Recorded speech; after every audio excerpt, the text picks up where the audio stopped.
आणि आता बातमी दिल्लीतल्या आंदोलनासंदर्भातली। विद्यार्थ्यांच्या आक्रमक आंदोलनानंतर आता सरकारची भूमिका थोडीशी नरमली आहे। एकीकडे आंदोलकांच्या मागण्यांवरती चर्चा करण्याची तयारी सरकार दर्शवतंय, दुसरीकडे पेपर फुटीतल्या दोषींना कठोर शिक्षा देण्यासाठी फास्ट ट्रॅक कोर्टाची घोषणा खुद्द पंतप्रधान नरेंद्र मोदींनी केली आहे।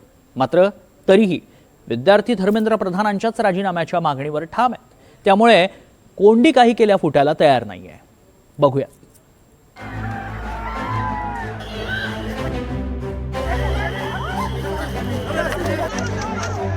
देशभरात पेपरफुटीच्या मुद्द्यावरून विद्यार्थी आक्रमक झाले आहेत, पण कॉकरोच जनता पार्टीच नव्हे तर कोणत्याही राजकीय पक्षाशी संबंधित नसलेले तरुण आणि विद्यार्थी देशभरातल्या विविध शहरात आंदोलनासाठी रस्त्यावर उतरले आहेत। देशभरात पेटलेल्या या आंदोलनात सहभागी झालेल्या आंदोलकांची प्रमुख मागणी आहे ती केंद्रीय शिक्षण मंत्री धर्मेंद्र प्रधान यांनी राजीनामा द्यावा याचीच।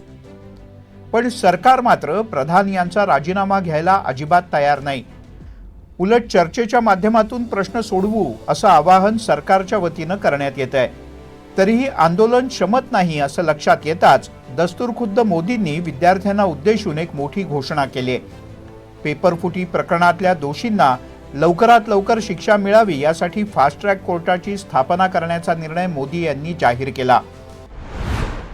पंतप्रधान मोदी यांनी ट्विटरवर असं म्हटलंय, देशातल्या युवकांचं हित आणि त्यांचं भविष्य ही आमची सर्वोच्च प्राथमिकता आहे।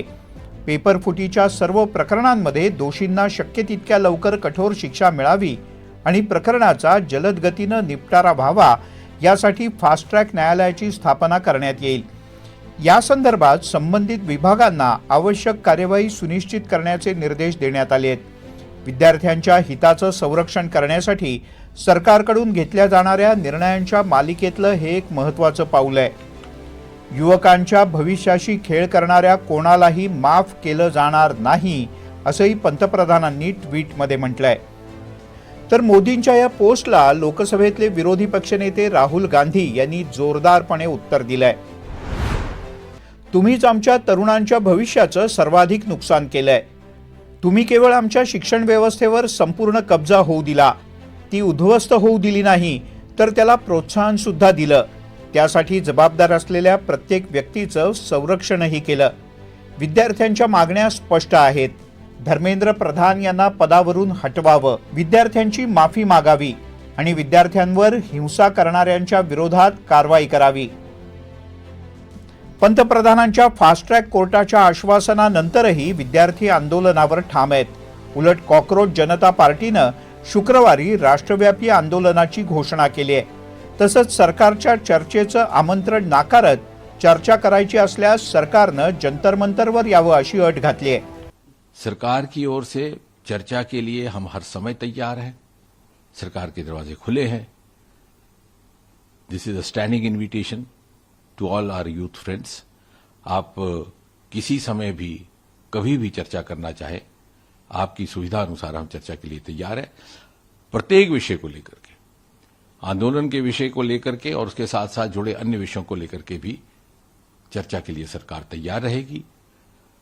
और जितना समय चर्चा के लिए लाजिम होगा उतना हम देने को भी तैयार हैं। We do not stand on prestige, we never stand on prestige. तो अभी भी जितेंद्र सिंह जी बोल रहे हैं कि हम नड्डा जी के ऑफिस पे या घर पे मीटिंग कर सकते हैं। तो नड्डा जी के घर पे जाना चाहिए, नहीं जाना चाहिए? नड्डा जी के ऑफिस में जाना चाहिए, नहीं जाना चाहिए? तो मीडिया वाले प्लीज ये दिखा दे, जनता ने मना कर दिया है कि मीटिंग होगी तो नड्डा जी के घर पे नहीं होगी, या तो जंतर मंतर पर होगी या कोई न्यूट्रल वेन्यू पे होगी। सब लोग एग्री कर रहे हैं? सरकार आणि आंदोलकांच्या मध्ये अशी रस्सीखेच सुरू असताना तिकडे संसदेच्या आवारात सुद्धा महाराष्ट्र काँग्रेस आणि सत्ताधारी पक्षाचे खासदार आमने सामने आले। काँग्रेसचे खासदार प्रशांत पडोळे आणि शिंदेच्या शिवसेनेच्या खासदारांमध्ये पोस्टरबाजी आणि घोषणाबाजी झाली।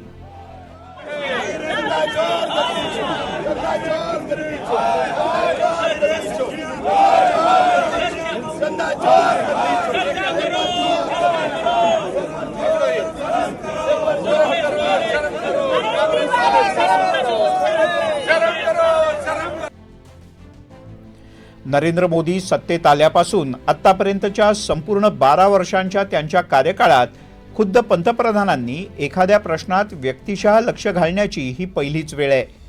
ही परिस्थिती पाहिली तर सरकार या विद्यार्थी आंदोलनामुळे अडचणीत आल्याचं स्पष्ट होतंय. त्यामुळे लवकरात लवकर या प्रश्नावर तोडगा काढण्यासाठी केंद्रीय गृहमंत्री अमित शाह, लोकसभेचे अध्यक्ष ओम बिर्ला, पीएमओचे राज्यमंत्री जितेंद्र सिंह यांच्यात वारंवार बैठका होत आहेत.